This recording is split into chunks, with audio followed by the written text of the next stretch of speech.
में हालात बद से बदतर होते जा रहे हैं। जहां मरकजी सरकार अपनी नाकामियां छुपाने के लिए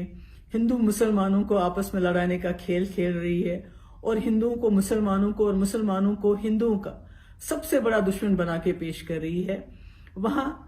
जम्मू कश्मीर वाहिद एक ऐसी रियासत है जहां अभी भी हिंदू हो, मुसलमान हो, सिख हो, ईसाई हो, बौद्ध हो, आपस में मिलके रह रहे हैं। ऐसे में तमाम जम्मू कश्मीर के लोगों पे ये फर्ज आयद होता है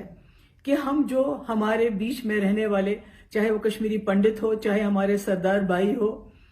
उनके साथ न सिर्फ खड़े रहें बल्कि 1947 में जिस तरह से हमने उनके मालो जान की हिफाजत की थी और गांधी जी को उस वक्त जम्मू कश्मीर से एक उम्मीद की किरण नजर आई थी, उसी तरह से हमें चाहिए आज हम अपने माइनॉरिटीज के साथ यहां खड़े रहें।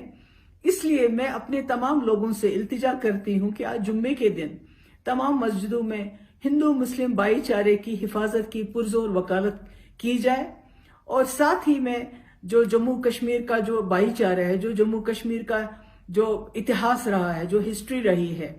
कि हम इकट्ठे रहने वाले लोग हैं, एक सेक्युलर स्टेट है, पूरे मुल्क को मैसेज दे ताकि मुल्क में जो इस वक्त सरकार है उनको मुसलमानों को बदनाम करने का मौका ना मिले।